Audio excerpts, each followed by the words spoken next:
จากเพลงบรรเลงแว่วลมพลิ้วแผ่ว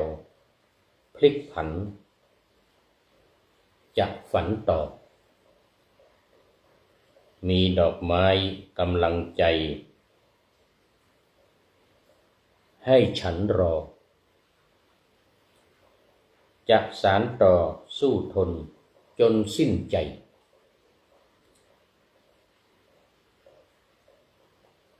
ขอก้าวไปในฝันอันเพลิดเพล้วให้พ่อแก้ว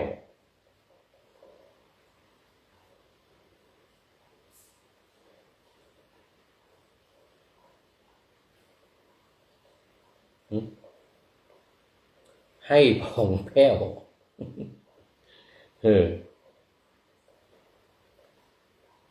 เขียนเองอ่านไม่ได้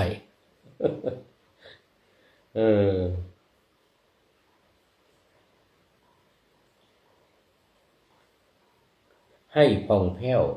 หลุดพ้นคนสงสัยมีแม่บุญถมเดี๋ยวก่อนไม่ใช่บุญชม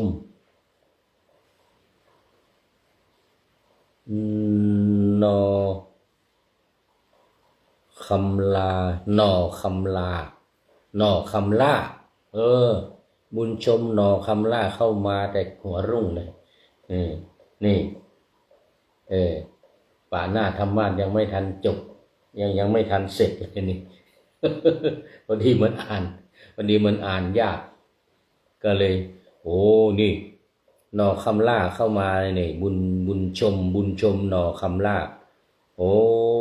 นี่นานแล้วไม่เห็นไม่ได้เข้ามานานแล้วเดี๋ยวต้องไปดูโปรไฟล์แล้วนี่แต่ก่อนนี่เคยเห็นอยู่โอ้นานมากเลยนึกไม่ออกเลยนี่โอ้จากไหนเนาะบอกหน่อยเด้อ เขาเรียกว่าไก่ยังไม่ทันหูพระสุริโยยังไม่จับขอบฟ้า สุริโยยังไม่จับขอบฟ้าตามมาด้วยคุณโยมนวลนิชวชาติโอ้นี่จากอำเภอเมืองเชียงใหม่นะนี่โอ้สาธุโมทนาโมทนากับคุณโยมบุญชมกับคุณโยมนวลนิชเป็นอย่างยิ่งเข้ามาได้หัวรุ่ง เข้ามาเดี๋ยวต่ออีกก่อนเดี๋ยวปะหน้าธรรมะก่อนขอก้าวไปในฝันอันเพลิดเพล้วให้ผ่องแผ้วหลุดพ้นคนสงสัยด้วยมาดมั่นฝันแกร่งกำลังใจไม่หวั่นไหวชี้ชัดกัดฟันทนโอ้โหสาธุ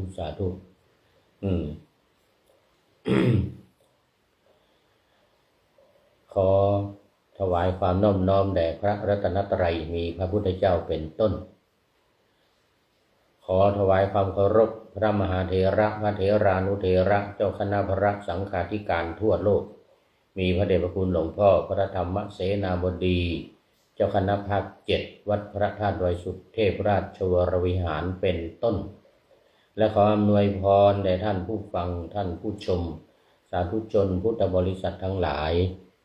มีคุณโยมบุญชมนอคำล่าคุณโยมนวลนิชวชาติแล้วก็เจ้าของร้านมีล้านนาเป็นต้น เป็นต้นวันนี้รายการอะไรเนี่ยนาวาวังทองภาคเช้า30 นาทีตั้งแต่เวลา7:30 นาทีถึง8 นาฬิกาวันศุกร์เสาร์อาทิตย์นะวันนี้เป็นวันเสาร์รายการออกวันพรุ่งนี้วันอาทิตย์นี่ภาคเช้าภาคบ่าย13 นาฬิกาถึง14 นาฬิกานะที่สถานีวิทยุ วัดพระธาตุดอยสุเทพระบบ FM 96 เมกะเฮิรตซ์มีพ่อครูวันลบนามวงพรหมเป็นผู้อำนวยการ อาจารย์พระมหาประสิทธิ์ประสาธิโกเป็นหัวหน้าสถานีและอาตมาภาพพระครูปริยัติยานุศาสตร์เป็นผู้บรรยายนี่เป็นประจำทุกวันดังกล่าวตามเวลาดังกล่าวแล้วตอนนี้ขอต้อนรับคุณโยมวีรศักดิ์ตัวเล็กตัวน้อยอ่านยากวีรศักดิ์ดิมานหรือสักอย่างหนึ่งเนี่ยนะนี่จากต่างประเทศนะนี่วีรศักดิ์เป็นอักษรโรมันแล้วก็ตัวน้อยอ่านยากวีรศักดิ์อะเบลนะหรืออะเบลหรืออะบอลเนี่ยนะอะบอลอะเบลนะถ้ามีผิดก็อ่านขออภัยด้วยเหลืองเป็นพระด้วยหรือเปล่าเนี่ยเป็นพระขออภัยด้วยนะครับอ่านยากนะมาอีกตามมาแล้วคุณโยมจากสาธารณรัฐประชาธิปไตยประชาชนลาวแขวงคำม่วนคุณโยมนามปากกาว่าเฮียนะจงฟังโมทนาวันนี้มันยังไม่ดึกนะนี่วันนี้มีกันเข้ามากันเยอะเลยทีเดียวเมื่อกี้ผ่านไป1 รายการเข้ามากันเต็มโมทนาเป็นอย่างยิ่งนะโมทนาเป็นอย่างยิ่งไม่ทันได้อ่านคอมเมนต์ขออภัยด้วยมันผ่านไปแล้วกราบไหว้สาเจ้าสาธุมีล้านนาที่ผ่านไปไม่ทันได้อ่านต้องขออภัยด้วย ตอนนี้ก็รายการนาวาวังทองของวัดพระธาตุดอยสุเทพออกอากาศสถานีวัดพระธาตุดอยสุเทพและวัดฝายหินFM 104.50 สสวมีท่านพระครูสมุวิสุวัตรวรกิจโจเป็นผู้อำนวยการออกอากาศ4 วันคือวันพุธนี่17 ถึง 18 นาฬิกา 5 โมงเย็นวันศุกร์กับวันเสาร์นี่เวลา14 ถึง 15 นาฬิกานะบ่าย 2 โมงแล้วก็วันอาทิตย์นี่เวลา15 ถึง 16 นาฬิกาบ่าย 3 โมงถึง 4 โมงเย็นนี่ก็เป็นรายการทางวิทยุสำหรับมา Facebook ไลฟ์นี่ก็สวัยเทพบุญสวัยเทพบุญชมได้ตลอด24 ชั่วโมงแต่30 วันมันจะลบนะต้องรีบดูกันเด้อ เดี๋ยว30 วันลบแล้วยกเว้นที่ไปอยู่ใน YouTube ไปอยู่ใน LINE หรือในอะไรของที่แชร์กันไปเนี่ยนะนั่นจะอยู่ได้ไปตลอดช่วยกันแชร์หน่อยเด้อแชร์ไปไว้แชร์ไปไว้ใน LINE ก็ได้ในเฟซหรือใน WhatsApp ในอะไรวัดฝายหินเอาไปลงก็คือ YouTube ใน YouTube มันจะได้ไม่หายแต่ว่าในเฟซนี่มันเยอะเขาบอกว่า30 วันจะต้องลบทิ้งแล้วดังนั้นก็พยายามแชร์ไปมากๆแชร์ไปให้กว้างขวางเด้อมาแล้ว FC ตัวจริงคุณโยมภักดีอวดสุขจากจังหวัดเชียงรายนี่ทุกทีมาทีหลังเพื่อนวันนี้ก็ตามมาหลายคน ยิ่งเป็นรายการจัดตอนดึกๆนี่โอ้ตอนใกล้จะจบนู่นเนี่ยมาเนี่ยนะจากจังหวัดเชียงรายเนี่ยนะบอกว่าฝนตกหนักฝนตกหนักก็ระวังน้ำท่วมทางแขวงคำม่วนคงจะไม่ตกมากนะน่าจะตกเหมือนกันแต่คงไม่ตกมากน้ำไม่ถึงกับน้ำท่วมสาธารณรัฐประชาธิปไตยประชาชนลาวพี่น้องชาวลาวของเราไตดำก็เรียกไทยดำของประเทศไทยเรานี่ว่าไทยน้อยอันนั้นไทยดำไทยใหญ่อยู่ประเทศพม่าไทยขำตี้ไทยขมตี้นะไทยอาหมไทยขมตี้อยู่ในประเทศอินเดียนู่นรัฐอรุณจันทร์นะรัฐอะไรแถวอะไรหกรัฐในประเทศอินเดียนะตรีอะไรนะจำแต่อรุณจันทร์เนี่ย6 รัฐโอ้ประชากรมากมายคนไทยเราทั้งนั้นอยู่ในประเทศอินเดียเป็นคนไทยขมตี้ไทยอาหมพูดภาษาเหมือนกับล้านนานี่เลยเหมือนภาษาล้านนาเหมือนภาษาคำเมืองบ้านเราเนี่ยอู้กำเมืองในประเทศอินเดียนะผู้พูดนี่เคยไปมาแล้วศัพท์เนี่ยเหมือนกันหมดเลยเนี่ยเข้าน้ำนี่ออกเสียงเหมือนเดียวกันเลยกินข้าวนี่ที่โน่นว่ากินข้าวอย่างเงี้ยนะเหมือนที่12 บรรณาเนี่ยนะพูดภาษาล้านนาเป๊ะเลยนะในอินเดียก็เหมือนกันไทยอาหมไทยขมตี้มาอยู่เมืองไทยเราก็มีเยอะแล้วมาบวชเป็นพระเป็นเนรก็เยอะ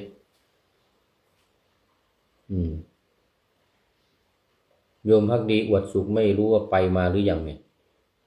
ไปที่โน่นน่ะเมืองโกหตีอ่ะนี่รัฐอะไรนะ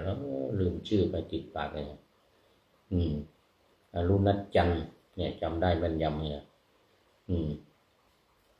6 รัฐนะโอ้6 รัฐใหญ่ๆเลยอยู่ในประเทศอินเดีย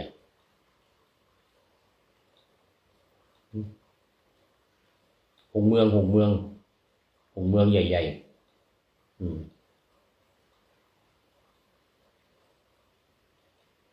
มันติดไปทางนู้นเนี่ยนะบังคลาเทศติดไปทางอะไรโน่นน่ะ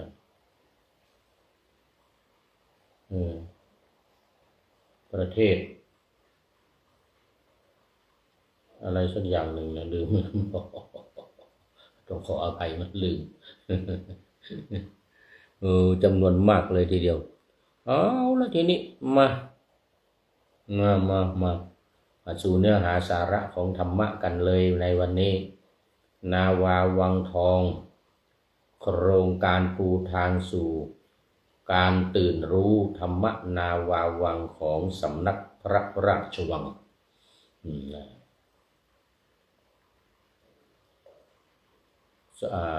หลักการ4วิธีการ6ในการศึกษาธรรมนี่แหละในการศึกษาธรรมก็ใช้หลักการ4วิธีการ6ของสำนักเขาเรียกว่าสำนักศึกษาธรรม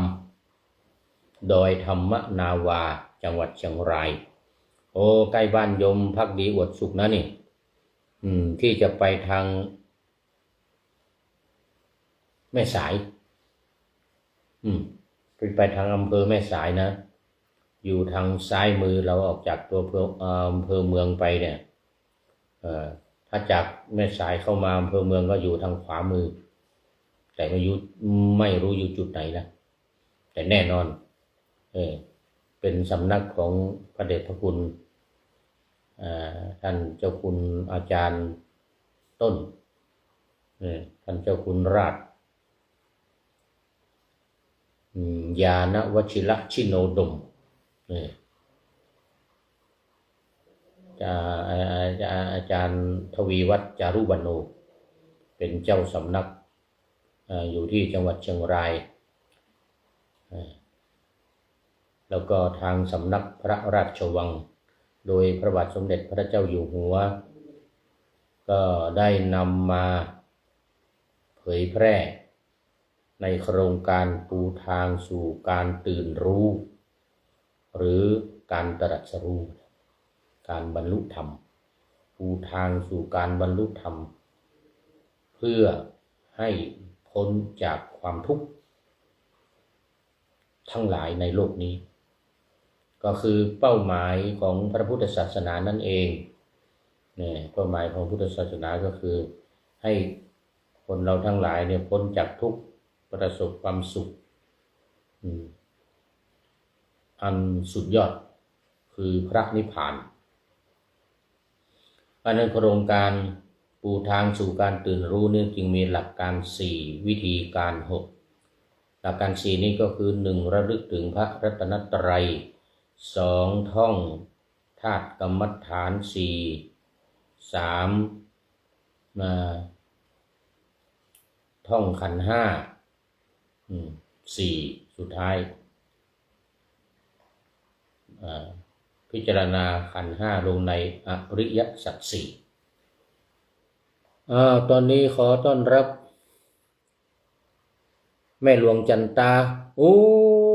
แม่หลวงอินทุกรวงเฉลิมไทยแม่หลวงหมู่บ้านหมู่ที่1ตำบลสุเทพอำเภอเมืองเชียงใหม่วัดฝายหินหมู่บ้านวัดฝายหินเชิงดอยตำบลเชิงดอยสุเทพเนี่ยหมู่ที่1ตำบลเชิงดอยแม่หลวงอินทุกรวงเฉลิมไทยโอ้สาธุสาธุอันนี้เมินแล้วนะนี่เป็นหลายเดือนแล้ว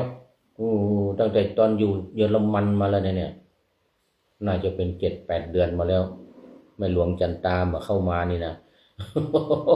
วันนี้เป็นสิริมงคลอย่างยิ่งสิริมงคลอย่างยิ่งสาธุสาธุแม่หลวงจันตาผู้ใหญ่บ้านหมู่ที่1ผู้ใหญ่บ้านอินทุกรวงเฉลิมไทยโอ้สาธุสาธุโมทนาเป็นอย่างยิ่งน่าจะเป็นท่านสุดท้ายในรายการวันนี้ใช่แล้วมั้งเนี่ยเกือบไปแล้วเกือบสุดท้ายแล้ว4หลักการ4อย่างคราวนี้วิธีการ6อย่างก็คือเนี่ยข้อที่1ก็คือการระลึกพระรัตนตรัยนี่แหละท่องไม่ใช่ระลึกธรรมดา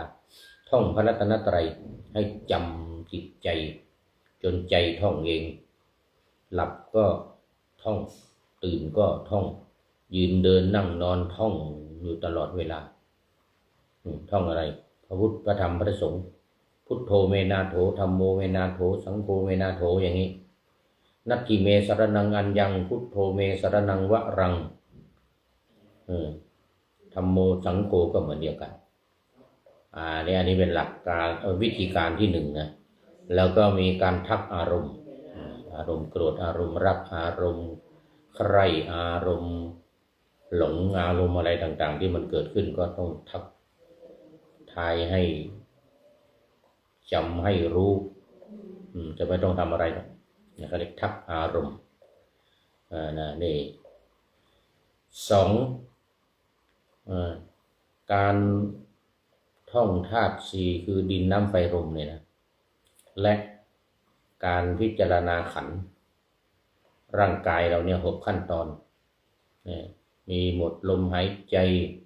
น้ำดันดินแตกน้ำละลายดินเหลือแต่โครงกระดูกแล้วก็โครงกระดูกสลายลงไปสู่ดินนี่6ขั้นตอน6ขั้นตอนแล้วก็เลื่อนข้อ3ไปเป็นข้อ4คือการท่องขันธ์5เนี่ย1รูป2เวทนา3สัญญา3สังขาร4วิญญาณ5วิญญาณเนี่ยนะรูปเวทนาสัญญาสังขารวิญญาณนี่ท่องให้จำให้เข้าใจแล้วก็ข้อที่5เพิ่มเข้ามาพิจารณาขันธ์5หรือเรียนรู้ เกี่ยวกับขันธ์ห้าทำความเข้าใจตีความหมายอธิบายความว่ารูปคืออะไรเวทนาสัญญาสังขารวิญญาณมันคืออะไรนี่นะแล้วก็เมื่อรู้ดีเรียบร้อยแล้วก็เลื่อนข้อ4ไปข้อที่6คือพิจารณาความเกิดความดับของขันธ์ห้านี่แหละลงในอริยสัจสี่ดินเดี๋ยวอริยสัจสี่ก็ทุกข์สมุทัยนิโรธมรรคนะอันนี้คือวิธีการ6อย่างของสำนักพระราชวังของสำนักพระราชวัง แล้วก็ตอนนี้บรรยายมาถึงการปฏิบัติเดินจงกรมวิธีการเดินก่อนเดินนี่เราลึกถึงพระรัตนตรัยก่อนให้จำให้แม่นยำเสร็จแล้วก็เริ่มเดินนี่ก็มีขั้นตอนก็คือให้ทบทวนท่องหรือบริกรรมก็ว่าได้เนี่ยธาตุสี่ขันธ์ห้านี่แหละหลักการวิธีการทั้ง6ขั้นตอนนี่แหละขั้นตอนใดขั้นตอนหนึ่งขณะที่เดินจงกรมนะไม่ต้องไปกำหนดพองหนอยุบหนอหรือซ้ายย่างหนอขวาย่างหนออะไรแต่ให้ระลึกตามหลัก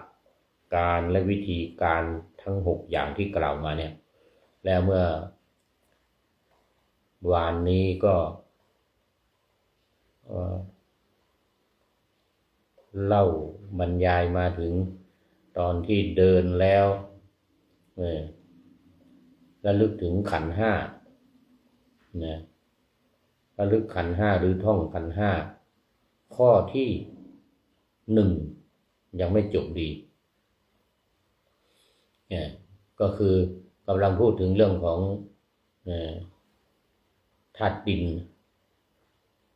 พูดถึงเรื่องของรูปขออภัยเรื่องของรูปหรือร่างกายเราเนี่ยซึ่งแบ่งเป็นมหาภูตรูป4แล้วก็อุปาทายรูป24เนี่ยให้ระลึกอย่างเงี้ยให้ระลึกตามที่โครงการได้วางหลักการเอาไว้เนี่ยตามนี้เลยอย่างอื่นไม่ต้องทำอะไรไม่ต้องเป็นหลับหูหลับตาไม่ต้องไปภาวนาไม่ต้องไปยุบหนอพองหนอสัมมาอรหังอะไรนามพัทธะอะไรต่างๆนั่นไม่เอาไม่ต้องไปบริกรรมอะไรเดินไปก็คิดถึงหลักการและวิธีการนะหลักการ4วิธีการ6เนี่ยขั้นใดขั้นหนึ่งเมื่อวานนี้เรามาถึงตอนที่รูปข้อที่1คือรูปข้อที่2เวทนาวันนี้มาต่อเรื่องเวทนาเลยทีนี้เดินไปกลับมาหรือเดินจงกรมหรือเดินรอบเจดีย์รอบอะไรก็ตามเนี่ยก็ให้ท่องขันธ์5เนี่ยข้อที่2เวทนานี่มีอะไรบ้างเวทนา2เวทนา3เวทนา5คือความรู้สึกความรู้สึกนึกคิดของเรานี่แหละว่าดีหรือไม่ดีเป็นสุขหรือเป็นทุกข์หรือเป็นกลางกลางไม่สุขไม่ทุกข์นี่นะอันนี้เรียกว่าระลึกถึงเวทนาท่องเวทนา2คือสุขกับทุกข์2อย่างนี่แหละเป็นสุขหรือเป็นทุกข์อันนี้เรียกว่าเวทนา2อย่างคือความรู้สึกสุขความรู้สึกทุกข์นะงานเยอะเจ้าโอ้สาธุแน่นอนเดี๋ยวพากันมาเลี้ยงเพลถวายอาหารเพลร่วมกับคณะสงฆ์อำเภอเมืองนี่ที่วัดดอยสะพันยูนี่มาทุกปีเดี๋ยวท่านพระครูวิทิตศาสนาธรวัดพระสิงห์ก็จะเป็นหัวหน้าพาญาติโยมในอำเภอเมืองเชียงใหม่ทุกตำบลมาถวายเพล เป็นเจ้าภาพถวายภัตตาหารพระภิกษุสามเณรที่เรียนบาลีมาอบรมบาลีก่อนสอบที่นี่นะ300 กว่ารูปตอนนี้ที่วัดดอยสะพันอยู่เป็นเวลาเกือบ3 เดือนนะ2 เดือนกว่าไปถึงวันที่27 มกราเนี่ยเริ่มมาแล้วจากวันที่7นะวันที่6วันที่7พฤศจิกาที่ผ่านมาเนี่ยกำลังเริ่มมา2 วันไปถึงวันที่27ประมาณวันที่25ประมาณวันที่25 มกราโน่นนะแม่หลวงจันตามากับคณะสงฆ์อำเภอเมืองเด้อถวายภัตตาหารเพลแด่พระภิกษุสงฆ์ครูบาอาจารย์ที่ทำการสอนทำการเรียนบาลีก่อนสอบช่วงนี้เป็นช่วงประโยค6 7 8 9แล้วอีกต่อไปน่าจะเป็นปลายเดือนนี้หรือต้นเดือนหน้าก็จะมากันหมดอ่ะตั้งแต่ประโยค2 3 4 5เนี่ยมาหมดเลยมาถวายภัตตาหารเพลเป็นเจ้าภาพอำเภอเมืองเชียงใหม่เป็นเจ้าภาพทุกปีเนี่ยนะเอาดูไปดูมาเวลาหมด ใกล้จะหมดนะทุกเดี๋ยวก่อนความรู้สึก2 อย่างต่อไป3 อย่างเวทนา3ก็คือสุขกายสุขใจสุขกายสุขใจและเดี๋ยวเป็นกลางเป็นกลางคือไม่ทุกข์ไม่สุขเขาเรียกว่าอทุกขมสุขเวทนาเป็นกลางไม่ทุกข์ไม่สุขอันนี้คือเวทนา3 อย่างสุขทุกข์แล้วก็ไม่สุขไม่ทุกข์คราวนี้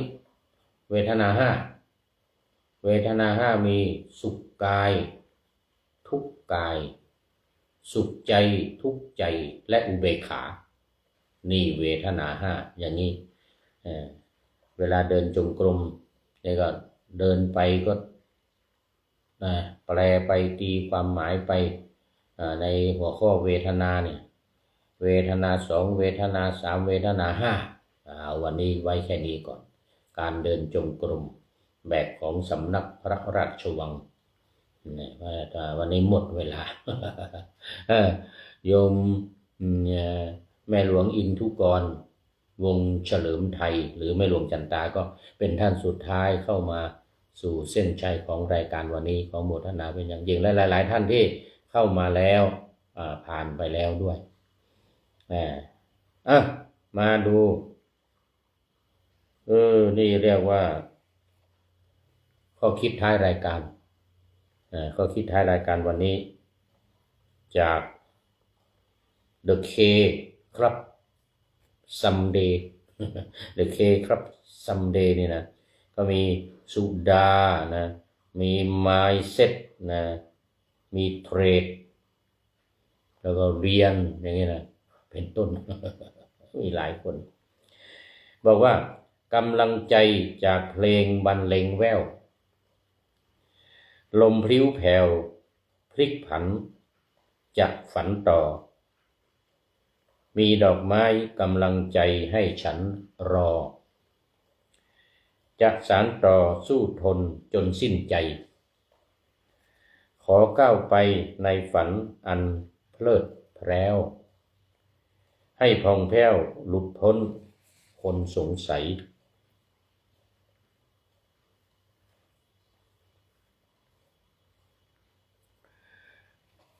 ด้วยมาดมั่นฝันแกร่งกำลังใจไม่หวั่นไหวชี้ชัดกัดฟันทนและฝากเป็นข้อคิดท้ายรายการในวันนี้ขอนำนาวาวังทองไปก่อนแล้วจะย้อนมาใหม่ในวันหน้าคือวันพุธศุกร์เสาร์อาทิตย์ตามตารางเวลาที่วางอยู่ข้างในเป็นธรรมะจากพระราชวังเป็นนาวาโด่งดังสว่างไสว เป็นทองคำล้ำค่ากว่าสิ่งใดชุบชีวิตจิตใจให้ใสงามขอเชิญท่านทั้งหลายนำไปท่องตามคุณของพระรัตนสามพุทโธเมนาโถธัมโมตามสังโฆเมนาโถยามภาวนาว่าบ่อยๆซ้ำๆจำในจิตจนมันติดในใจไม่หายหน้านอนนั่งยืนเดินจำทุกเวลาตั้งแต่ตื่นขึ้นมาถึงหลับไปขอทุกท่านได้ผลจากปฏิบัติได้กำจัดความทุกข์พบสุขใสพลันปลอดโปร่งโล่งสบายทั้งกายใจอยู่ที่ใดใจสงบพบนิพพานขอเจริญพร